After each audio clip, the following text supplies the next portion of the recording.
ड्रामे की स्टार्टिंग में हमें युआन को दिखाते हैं जो कि एक बिजनेस वूमेन रहती है। जैसे ही वो कंपनी में एंटर करती है तब हाई उसे शादी के लिए प्रपोज करता है। सब लोग कहने लगते हैं कि ये सब तो कितना रोमांटिक है, मुझे प्यार पर दोबारा विश्वास होने लगा है। एक लड़का कहता है कि मैं मिस युआन की तरह बनना चाहता हूँ जो कि प्यार और करियर दोनों में सक्सेसफुल है। युआन हाई के प्रपोजल को एक्सेप्ट कर लेती है। इसके बाद हमें कुछ साल बाद का सीन दिखाते हैं जहाँ युआन अपने हस्बैंड का बर्थडे सेलिब्रेट करने के लिए अपनी फ्रेंड एली को बुलाती है। युआन की आंखें ब्लाइंड हो जाती है। जैसे ही हाई आता है तब एली वॉशरूम का बहाना करके जाने लगती है और युआन के हस्बैंड को इशारे करने लगती है। युआन का हस्बैंड उससे कहता है कि तुमने कब से वायलिन प्ले नहीं करी है, आज मेरे बर्थडे पर मैं चाहता हूँ कि तुम उसे प्ले करो। युआन वायलिन को प्ले करने लगती है। वहीं दूसरी तरफ उसका हस्बैंड उसकी फ्रेंड के साथ रोमांस करने लगता है। तभी युआन को आवाज आने लगती है और वो रुक जाती है। हाई एली का मुंह बंद कर देता है और अपनी वाइफ से कहता है कि क्या हुआ। युआन कहती है कि मुझे सोफे के पास से कुछ आवाजें आ रही थी। हाई कहता है कि तुम्हें कुछ गलत फहमी हुई होगी क्योंकि आजकल तुम बहुत ज्यादा स्ट्रेस में रहती हो।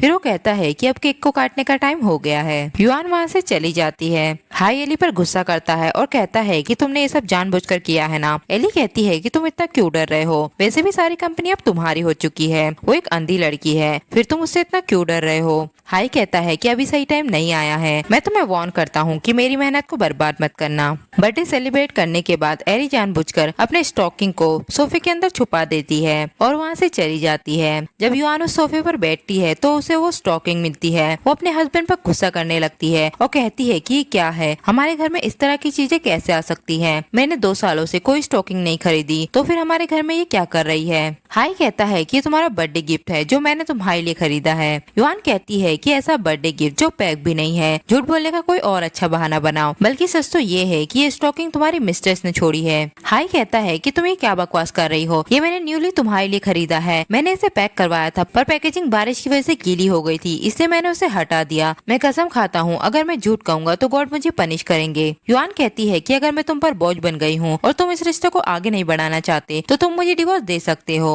हाई कहता है कि मैं तुमसे प्यार करता हूँ, फिर मैं तुम्हें डिवोर्स कैसे दे सकता हूँ, पर अगर तुम मुझ पर ऐसे ही डाउट करोगी तो कैसे चलेगा। हस्बैंड और वाइफ के बीच में सबसे ज्यादा इंपॉर्टेंट चीज ट्रस्ट होता है। युआन कहती है कि मुझे माफ कर दो, मैं दोबारा कभी तुम पर डाउट नहीं करूंगी। हाई कहता है तो फिर तुम मेरे लिए इंश्योरेंस पेपर पे साइन करो, फिर मैं तुम्हें माफ कर दूंगा। युआन कहती है कि कैसे इंश्योरेंस। हाई कहता है कि आए दिन न्यूज में एक्सीडेंट की खबरें आती रहती हैं, मुझे डर लगता है कि कहीं किसी दिन मुझे कुछ हो गया तो तुम्हारा और डोडो का क्या होगा। युआन साइन करने में झिझक रही होती है तब हाई उससे कहता है कि तुमने तो कहा था कि तुम मुझ पर दोबारा डाउट नहीं करोगी। ये सुनकर युआन उस पेपर पर साइन कर देती है। फिर हाई कहता है कि तुमने अपनी मेडिसिन खा ली, डॉक्टर ने कहा है कि तुम्हें उस मेडिसिन को टाइम पर लेना है। युआन कहती है कि आज मैं इतनी बिजी थी कि मैं मेडिसिन खाना भूल गई। तब हाई उस मेडिसिन को लेने चला जाता है। उसी वक्त वहाँ युआन की बेटी भी स्कूल से वापस लौट आती है। तभी वहाँ हाई की मॉम भी सब्जी भाजी खरीद कर ले आती है और युआन पर गुस्सा करने लगती है। वो कहती है कि मैंने पिछले जन्म में कौन से बुरे काम किए थे जो मुझे एक अंधी बहू मिली। डोडो कहती है कि मेरी मॉम से इस तरह से बात मत करो। हाई की मॉम उसे भी सुनाने लगती है। वो कहती है कि तुम भी एक छोटी मनुष्य हो। तब डोडो उन्हें धक्का दे देती है। युआन कहती है कि मॉम, डोडो भी बच्ची है, प्लीज उसकी हरकतों का बुरा मत मानना। उसकी सास कहती है कि जरूर तुमने ही इसे अपनी ग्रैंड माँ को मारना सिखाया होगा, जब ये बड़ी हो जाएगी तब ये क्रिमिनल बनेगी। तभी वहाँ हाई भी आ जाता है। वो अपनी मॉम से कहता है कि आप यहाँ क्या कर रही हैं। उसकी मॉम कहती है कि मैं तुमसे मिलने आई थी और आज रात में तुम्हारे लिए पकौड़ियाँ बनाऊंगी। हाई ऑफिस का काम बोलकर वहाँ से चला जाता है। उसकी मॉम युआन से कहती है कि बाजार से विनेगर खरीद कर लाओ, मुझे अपने बेटे के लिए खाना बनाना है। डोडो अपनी मॉम से कहती है कि मैं भी आपके साथ चलूंगी। तब हाई की मॉम कहती है कि तुम घर पर रहकर अपना होमवर्क करो। युआन विनेगर लेने चली जाती है। तब हाई की मॉम डोडो को घर से बाहर निकाल देती है और कहती है कि अब से तुम घर के बाहर ही रहो। अगर तुमने अपनी मॉम को इस बारे में बताया तो मैं तुम दोनों को घर से निकाल दूंगी। फिर सोच लेना कि तुम्हारी मॉम एक अंधी लड़की है, फिर वो सड़कों पर भूख से मर जाएगी। थोड़ी देर बाद तेज बारिश होने लगती है। डोडो बाहर बारिश में भीगने लगती है और वो अपनी मॉम के पास आ जाती है। युआन उसे लेकर घर आ जाती है और अपनी सास से कहती है कि आपने डोडो को बाहर क्यों भेजा। उसकी सास कहती है कि वो खुद बाहर जाना चाहती थी तो इसमें मैं क्या करूँ। युआन कहती है कि अगर वो बाहर जाना भी चाहती थी तो आप उसे रोक सकती थी, बाहर बहुत तेज बारिश हो रही है। हाई की मॉम कहती है कि तुमने इसे पैदा किया है, अब तुम खुद ही इसे बड़ा करो। युआन अपनी बेटी को लेकर रूम में आ जाती है और उससे कहती है कि मैं टॉवेल लेकर आती हूँ। जब वो टॉवेल लेकर आती है तब डोडो को तेज फीवर आ जाता है। वो अपनी सास से कहती है कि डोडो को फीवर आ गया है, हमें उसे हॉस्पिटल ले जाना होगा।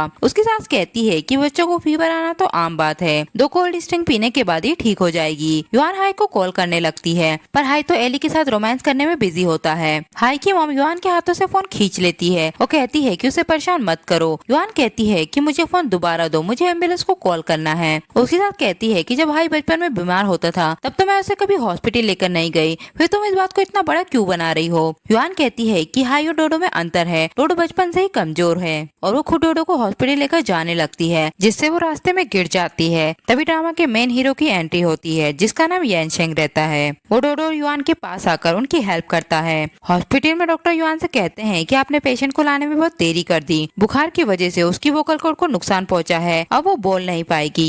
ये सुन के युआन को सदमा सा लग जाता है। येनशेंग उसे संभालता है। तभी वहाँ हाई आकर कहता है कि तुम कौन हो, ये मेरी वाइफ है। युआन अपने हस्बैंड का हाथ झटक देती है और येनशेंग से कहती है कि आपने हमारी हेल्प की, इसके लिए मैं आपकी शुक्रगुजार हूँ, मैं फ्यूचर में आपसे खुद मिलने आऊंगी। येनशेंग वहाँ से चला जाता है। युआन अपने हस्बैंड पे गुस्सा करने लगती है। वो कहती है कि तुम कल रात कहाँ थे, तुमने अपने कॉल का जवाब क्यों नहीं दिया, तुम्हें पता भी है कि कल डोडो को तेज बुखार आ गया था। हाई कहता है कि मैं काम में बिजी था, इसलिए मैंने फोन को चेक नहीं किया, मुझे नहीं पता था कि ऐसा हो जाएगा, और वो उससे सॉरी बोलने लगता है। युआन कहती है कि तुम्हारे सॉरी बोलने से क्या होगा, हमारी बेटी अब कभी नहीं बोल पाएगी, तुमने कॉल का जवाब क्यों नहीं दिया, और वो उस पर गुस्सा करने लगती है। हाई उसे धक्का दे देता है और कहता है कि तुम्हें क्या हो गया है, क्या तुम्हारी कोई जिम्मेदारी नहीं बनती, जब तुम कल घर पर थी तो क्या तुम एम्बुलेंस को कॉल करके नहीं बुला सकती थी, सारी गलती तुम्हारी है, तुमने डोडो को हार्म किया है। फिर वो युआन से कहता है कि मुझे माफ कर दो, मैं बहुत अच्छे डॉक्टर को जानता हूँ जो डोडो की बीमारी को ठीक कर सकता है, पर उस डॉक्टर की फीस बहुत हाई है, अभी हमारी कंपनी में पैसों की प्रॉब्लम चल रही है। युआन कहती है कि मेरे पास मेरे पेरेंट्स का छोड़ा हुआ कंपेंसेशन है, तुम मुझे डॉक्टर के पास ले चलो।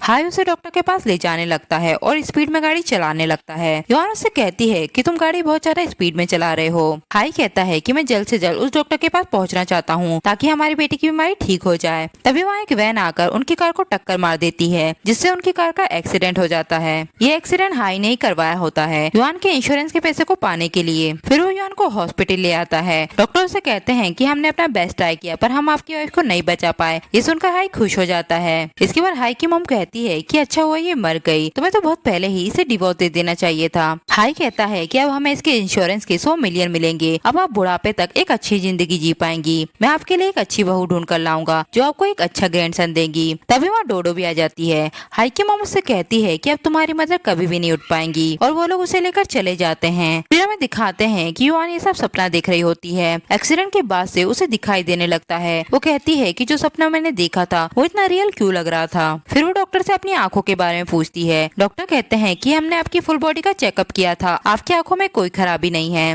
पर आपकी आई साइट अब भी खराब है क्योंकि आपको लंबे समय से पॉइजन दिया जा रहा था। ये एक स्लो स्पीड से काम करने वाला जहर है। ये सुनकर युआन को पुराने मोमेंट याद आने लगते हैं जब उसका हस्बैंड उसे मेडिसिन खाने के लिए बोलता है। फिर वो अपने वार्ड से बाहर आ जाती है जहाँ उसका हस्बैंड किसी और को बेबी कहकर फोन पर बातें कर रहा होता है। युआन भी उसकी बातों को सुन लेती है। तभी वहाँ एली आ जाती है। वो युआन से कहती है कि तुम यहाँ क्या कर रही हो। युआन एली के हाथों में अपना बैग देखकर कहती है कि ये तो मेरा बैग है, फिर ये इसके पास क्या कर रहा है। तभी वहाँ हाई आकर उसे कहता है कि तुम रूम से बाहर कैसे आई। युआन उन्हें अपनी आंखें ठीक होने के बारे में नहीं बताती। वो कहती है कि मैं बस थोड़ा अनकंफर्टेबल फील कर रही थी इसलिए मैं बाहर आ गई और वो वहाँ से जाने लगती है। एली हाई से कहती है कि अभी तक ये मरी क्यों नहीं, अब हमारे इंश्योरेंस के पैसे वेस्ट हो जाएंगे। हाई कहता है कि एक ब्लाइंड इंसान है, हमें इसे मारने के और भी मौके मिल जाएंगे। रात में युआन हाई के फिंगर से उसका मोबाइल खोल लेती है। तब उसे पता चलता है कि जिस रात डोडो को बुखार आया था उस रात वो अपनी कंपनी में नहीं था। वो कहती है तो उसका मतलब उसने मुझसे झूठ कहा था। डिस्चार्ज होने के बाद हाई एली के पास आ जाता है और उसके साथ रोमांस करने लगता है। तभी वहाँ युआन भी आ जाती है।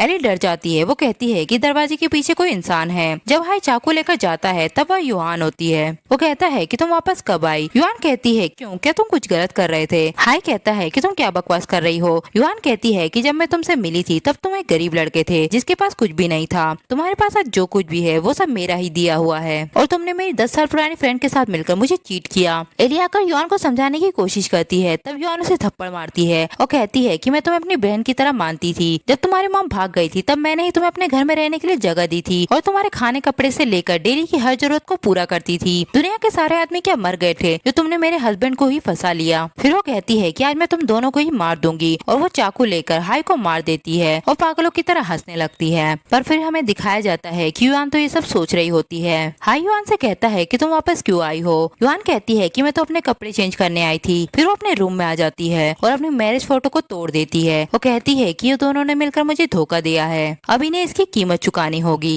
नेक्स्ट दिन युआन अपनी फ्रेंड किंग से मिलती है। किंग उससे कहती है कि तुम 2 सालों से कहाँ गायब थी? युआन कहती है कि मैं 2 सालों के लिए ब्लाइंड हो गई थी, पर अब मैं देख सकती हूँ। फिर वो कहती है कि मैं तुम्हें एक बात बताना चाहती हूँ, पर तुम्हें इस बात को सीक्रेट रखना होगा। वो कहती है कि मेरा हस्बैंड मुझे चीट कर रहा है, वो भी मेरी 10 साल पुरानी फ्रेंड के साथ मिलकर। यहाँ तक कि मुझे ऐसा भी लगता है कि उसने मेरी आंखों के साथ कुछ गलत किया है। मुझे ये जानना है कि वो क्या करना चाहता है। किंग कहती है तो तुम अभी भी उसके साथ रहोगी, क्या ये डेंजरस नहीं है? युआन कहती है कि मेरे पास और कोई रास्ता नहीं है। किंग कहती है कि मैं एक इंसान को जानती हूँ जो तुम्हारी हेल्प कर सकता है, और वो यांगशन को बुलाती है। यांगशन युआन को अपना इंट्रोडक्शन देने लगता है। युआन कहती है कि तुम्हारी आवाज तो बहुत जानी पहचानी है, उस दिन वो इंसान तुम ही थे ना जो डोडो और मुझे लेकर हॉस्पिटल आए थे। किंग कहती है तो तुम दोनों एक दूसरे को पहले से जानते हो। फिर वो युआन से कहती है कि तुम इससे जो चाहे वो क्वेश्चन कर सकती हो। यांगशन कहता है कि मुझे इसकी सिचुएशन के बारे में पता है, पर हमारे पास सॉलिड एविडेंस भी होने चाहिए अदर पार्टी को गलत साबित करने के लिए। युआन कहती है कि मैं जानती हूँ कि हमें अभी एविडेंस कलेक्ट करने हैं। वो कहती है कि मुझे बहुत देर हो गई है, हाई को मुझ पर शक हो जाएगा, और वो वहाँ से जाने लगती है। यांगशन उसे जाते हुए देखता है, तब उसे पुराने मोमेंट याद आने लगते हैं जब बचपन में 2 लोग उसे मोटा कहकर उसे बुली कर रहे होते हैं। तभी वहाँ युआन आकर उसे प्रोटेक्ट करती है। नेक्स्ट दिन किंग और यांगशन युआन को वहाँ ले आते हैं जहाँ हाई ने एली को घर खरीद कर दिया होता है। युआन वहाँ जाकर उनके कमरे में कैमरा लगाने लगती है। तब यांगशन उसे इन्फॉर्म करता है कि हाई वापस आ रहा है। युआन पर्दे के पीछे छुप जाती है। हाई रूम में आकर मेडिसिन के बारे में बात करने लगता है। वो कहता है क्या मेडिसिन में कुछ प्रॉब्लम हो गई है, मुझे ऐसा क्यों फील होता है कि युआन को दिखने लगा है। तब डॉक्टर उससे कहता है कि हमारे पास एक और मेडिसिन है जिसे वो अपनी लाइफ में कभी नहीं दिख पाएगी, पर उसमें थोड़ा रिस्क है, उस ड्रग को आसानी से पहचाना जा सकता है। हाई कहता है तो फिर उसे रहने दो, पहले वाली मेडिसिन ही ठीक है। फिर उसे शक होता है कि रूम में कोई है। वो पर्दे के पास आने लगता है, तभी उसे यांगशन का कॉल आता है। वो कहता है कि मैं गूगल से बात कर रहा हूँ, मुझे आपके साथ कोऑपरेशन करना है। ये सुन के हाई वहाँ से निकल जाता है। जब वो गूगल में आता है तब उसे गार्ड अंदर नहीं जाने देते। वो गार्ड को भला बुरा कहने लगता है। गुस्से में गार्ड आकर उसे पीटने लगते हैं। तभी वहाँ यांगशन आकर उसे बचाने का नाटक करता है और अपने गार्ड पर चिल्लाने लगता है। दूसरी तरफ जब युआन अपने घर पर वापस आती है तब वो डोडो को कपड़े धोते हुए देखती है और उसके हाथों पर चोटों के निशान को भी देख लेती है। गुस्से में आकर वो अपनी सास से लड़ने लगती है। उसकी सास कहती है कि मुझे तुम्हारी जैसी बहू नहीं चाहिए, और वो उसे निकालने लगती है। युआन कहती है कि ये मेरा घर है, तुम्हें यहाँ से निकलना होगा। इसके बाद युआन हाई से कहती है कि मेरे पेरेंट्स ने जो मेरे लिए जमीन छोड़ी थी उस जमीन के दाम और भी ज्यादा बढ़ गए हैं, अब तुम बस पैसे आने का वेट करो, फिर कंपनी में जो प्रॉब्लम चल रही है वो भी दूर हो जाएगी।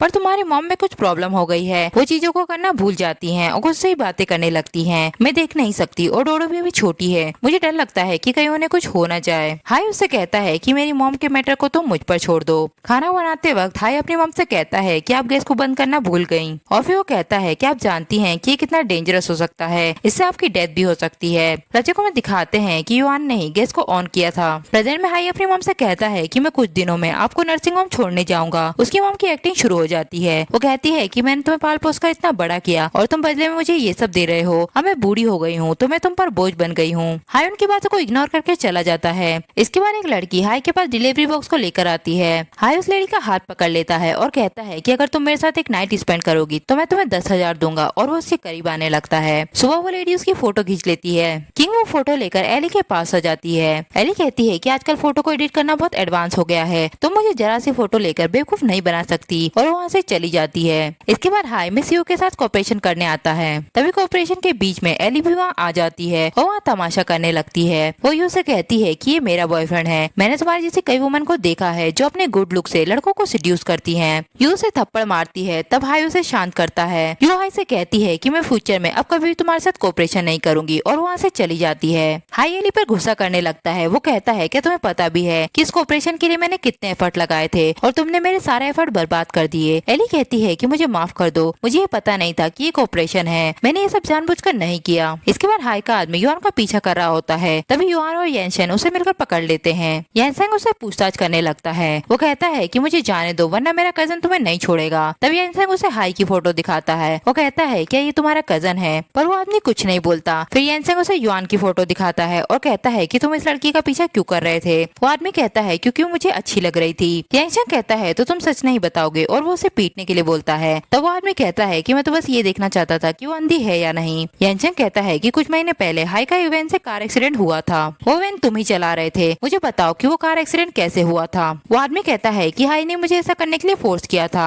यांचंग कहता है क्या तुम्हें डर नहीं लगा कि उस कार को हिट करने से हाई की भी डेथ हो सकती है। वो आदमी कहता है कि ऐसा नहीं है, मैंने स्पीड पर कंट्रोल कर रखा था और मैंने सिर्फ पैसेंजर सीट पर ही हिट किया था। ड्राइवर को बस छोटी मोटी चोट लगी थी जिससे पुलिस को हाई पर कभी शक नहीं होता। यांचंग युआन से कहता है कि हमारे पास सारे एविडेंस है जिससे तुम हाई को जेल भेज सकती हो। युआन कहती है कि ये तो सिर्फ एक मर्डर करने की कोशिश है, मैं उसे ऊपर से नीचे उतरते हुए देखना चाहती हूँ। इसके बाद एली बुखार का बहाना करके हाई को अपने पास बुला लेती है और हाई से कहती है कि तुम उस युआन से छुटकारा क्यों नहीं पा रहे। युआन कहता है कि अभी सही टाइम नहीं आया है, उसके पास एक जमीन है जिसकी कीमत लगातार बढ़ती जा रही है। एली कहती है कि मेरे पास एक सोल्यूशन है जिससे वो जमीन तुम्हारे हाथों में आ जाएगी। इसके बाद हाई युआन को कॉर्पोरेशन के नाम पर एक जगह पर लेकर आता है और वो आश्रम का बहाना करके चला जाता है। तब कुछ गुंडे आकर पीछे से युआन को मारकर बेहोश कर देते हैं और युआन को एक रूम में ले आते हैं जहाँ वो उसके साथ बदतमीजी करने लगते हैं। तभी वहाँ यांचंग आकर उन गुंडों को मारता है और युआन को उठाकर ले जाने लगता है। गुंडा कहता है कि प्लीज हमें माफ कर दो, हम ये सब अपना गुजारा करने के लिए करते हैं। यांचंग कहता है फिर तुम्हें मुझे एक फेवर करना पड़ेगा।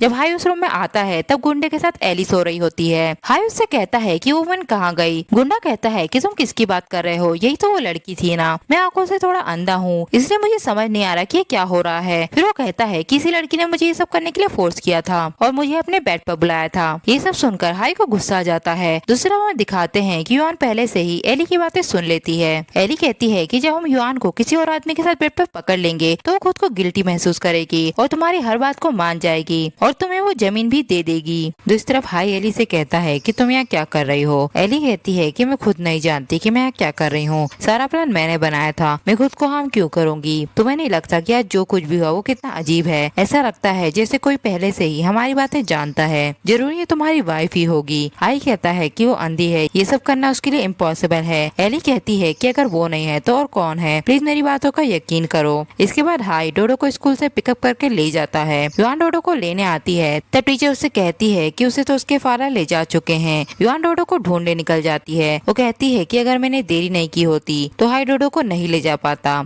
यांगशंग कहता है कि हमें वो जगह मिल गई है जहाँ वो डोडो को लेकर गया है। युआन वहाँ आ जाती है जहाँ कुछ लोग मिलकर डोडो को हार्म कर रहे होते हैं। यांगशंग उन लोगों को मारने लगता है। फिर वो लोग डोडो को हॉस्पिटल ले जाते हैं। युआन कहती है कि मैं उन लोगों को मार दूंगी। किंग कहती है कि अगर तुम उन्हें मार दोगी तो डोडो का क्या होगा, वो फिर अपनी मॉम से कभी नहीं मिल पाएगी। तभी डॉक्टर कहते हैं कि डोडो खतरे से बाहर है। नेक्स्ट दिन युआन हाई के ऑफिस आ जाती है। वो कहती है कि मुझे हाई से मिलना है। सेक्रेटरी कहती है कि अभी आप इस वक्त बॉस से नहीं मिल सकती। युआन उसे साइड करके हाई के केबिन में घुस जाती है। हाई उसे देखकर घबरा जाता है और कहता है कि तुम यहाँ क्या कर रही हो। युआन कहती है कि आज मैं यहाँ कुछ अनाउंस करने आई हूँ, तुम एक मीटिंग रखने की तैयारी करो। हाई कहता है कि ऐसा क्या हुआ है जो तुम मीटिंग रखना चाहती हो। युआन कहती है आपके चेयरमैन को मीटिंग रखने से पहले तुम्हारी परमिशन लेनी होगी। मीटिंग में उन सबसे कहती है कि मैं कुछ दिनों में हमारी कंपनी की 10th एनिवर्सरी पर एक पार्टी रखना चाहती हूँ जहाँ मैं अपने सारे शेयर अपने हस्बैंड के नाम पर करना चाहती हूँ। ये सुनकर हाई खुश हो जाता है। इसके बाद युआन से एक लड़की कहती है कि मेरा नाम टिंग है, क्या आपको मैं याद हूँ? जब मैंने काम में कोई गलती कर दी थी तब आपने ही मेरी हेल्प की थी। लड़कियों में दिखाते हैं कि टिंग रो रही होती है। तभी वहाँ युआन आकर कहती है कि यंग एज में तो सभी गलतियाँ करते हैं, हम अपनी गलतियों से सीखकर ही बड़े होते हैं। जब मैंने काम की शुरुआत की थी तब मुझे भी डांट पड़ती थी और वो उसे खाना खाने के लिए बोलती है। प्रेजेंट में युआन कहती है कि तुम्हें मेरी छोटी सी हेल्प भी याद है। टिंग कहती है कि इससे फर्क नहीं पड़ता कि हेल्प छोटी थी या बड़ी, मैं चाहती हूँ कि आप अपनी चेयरमैन की सीट को ना छोड़ें। युआन कहती है क्यों, क्या तुम्हें मिस्टर हाई पसंद नहीं है? टिंग कहती है भले ही आप दोनों मैरिड है पर मैं आपको उनके बारे में कुछ बताना चाहती हूँ। तब युआन उससे फेवर मांगती है। इसके बाद पार्टी स्टार्ट होती है जहाँ सभी लोग पार्टी में आ जाते हैं। हाई स्टेज पर आकर सबसे कहता है कि आप जानना नहीं चाहते कि युआन ने मुझे ये पोजीशन क्यों दी है। मुझे अपने घर की बातों को आप लोगों को नहीं बताना चाहिए, पर अगर मैं ये नहीं बताऊंगा तो मैं पागल हो जाऊंगा। युआन अपनी पर्सनल लाइफ में बहुत चिड़चिड़ी है और वो मुझ पर हमेशा गुस्सा करती है। उसकी वजह से मेरी बेटी को बुखार आ गया था और वो म्यूट बन गई। यहाँ तक कि उसने मुझे फोर्स किया था मेरी मॉम को नर्सिंग होम में भेजने के लिए। मैं अपनी मॉम से मिल भी नहीं पाता। एली कहती है कि ये जो भी कह रहा है वो सच है। मैंने उससे अपनी फ्रेंडशिप भी तोड़ दी है क्योंकि मैं ऐसी बैड पर्सन को अपनी फ्रेंड नहीं बनाना चाहती।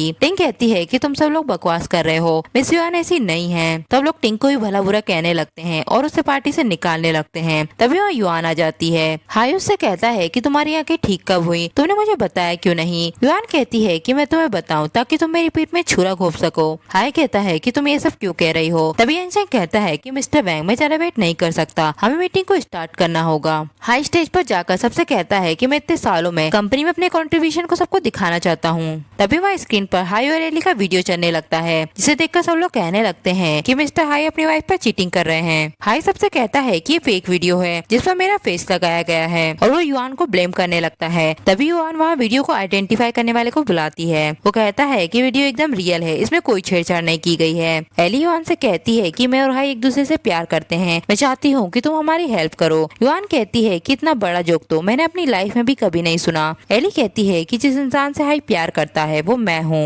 युआन कहती है कि वो तुम्हें एक खिलौने की तरह यूज कर रहा है। एली कहती है कि वो मुझे तुमसे तो बहुत अच्छा ट्रीट करता है, क्या तुम भूल गई हो कि जिस दिन तुम्हारी डॉटर बीमार थी उस दिन वो मेरे साथ था। युआन उसे थप्पड़ मार देती है और कहती है कि तुम वैसे खिलौना हो जो एक टाइम बाद गायब हो जाएगा। तुम हमेशा से मुझसे जलती थी पर तुम कभी भी मेरी बराबरी नहीं कर पाओगी। हाई कहता है कि बस करो, क्या तुम जानती हो कि मुझे सबसे ज्यादा नफरत तुम्हारी स्ट्रॉन्ग पर्सनैलिटी से है, वरना मैं किसी और की तरफ क्यों देखता। येनशेंग हाई से कहता है कि मैं आपसे कोऑपरेशन करने में डाउट कर रहा हूँ। जो इंसान अपनी वाइफ को छोड़ सकता है उस पर ट्रस्ट करना काफी मुश्किल होता है। तब हाई युआन से माफी मांगने लगता है और कहता है कि मुझे इस बार माफ कर दो, नेक्स्ट टाइम से मैं ऐसा नहीं करूंगा। एली हाई से कहती है कि तुम ये क्या कह रहे हो, तुमने तो मुझसे कहा था कि तुम इसे लाइक नहीं करते, जब भी तुम इसे देखते हो तो तुम्हें इससे नफरत होती है। हाई उसे थप्पड़ मारता है और कहता है कि अगर तुम मुझे सिड्यूस नहीं करती तो मैं चीट क्यों करता, हमारे बीच अब सब कुछ खत्म हो गया है, दोबारा मेरे पास मत आना। एली कहती है तो आज जाकर मैंने तुम्हारा असली चेहरा देखा, तुम एक सेल्फिश इंसान हो, और वो उसे थप्पड़ मारकर चली जाती है।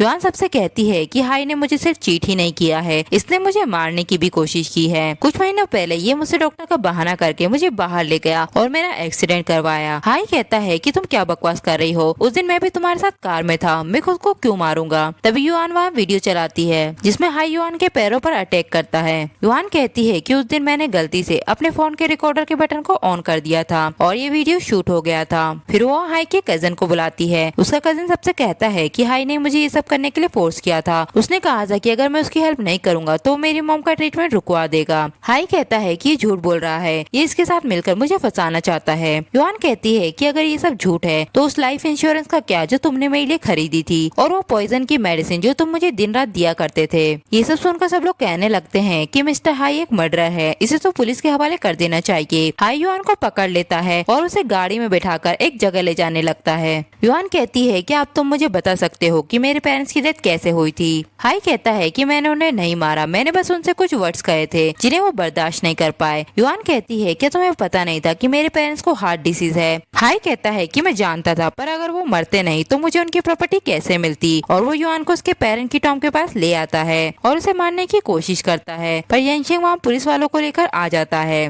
पुलिस हाई को पकड़कर ले जाती है। इसके बाद एली और हाई को लाइफ टाइम के लिए जेल हो जाती है और डोडो की बीमारी भी ठीक हो जाती है। वो फिर से बोलने लगती है। येनशेंग युआन के लिए फ्लावर लेकर आता है। वो कहता है कि हम दोनों एक दूसरे को काफी लंबे समय से जानते हैं, मैं वही मोटा लड़का हूँ जिसे तुमने पार्क में प्रोटेक्ट किया था। युआन कहती है तो तुम ही वो लड़के हो, तुम बड़े होकर कितना बदल गए हो, तुमने मुझे कैसे पहचाना। येनशेंग कहता है क्योंकि बचपन से लेकर बड़े होने तक मेरी आंखें सिर्फ हमेशा तुम पर रहती थी, बचपन में मुझे बहुत कमतर महसूस होता था, इसलिए मैं तुम्हें हमेशा दूर से देखता था, मैं यूनिवर्सिटी से तुम्हें ढूंढने आया था। युआन कहती है पर मुझे तो ये सब पता ही नहीं चला। येनशेंग कहता है कि तुम्हें ये जानने की जरूरत नहीं है, तुम्हें बस ये जानना है कि मैं तुमसे प्यार करता हूँ। मैं जानता हूँ कि अभी तुमने एक फेल मैरिज को फेस किया है, मैं तुमसे ये नहीं कह रहा कि मुझे डायरेक्ट एक्सेप्ट कर लो, मैं बस अपने प्यार का इजहार करना चाहता था जो 10 सालों से मैंने मेरे दिल में छुपा रखा था, क्या तुम मुझे एक मौका दोगी। युआन उसे हाँ कहती है और इसी के साथ ये ड्रामा यही खत्म होता है।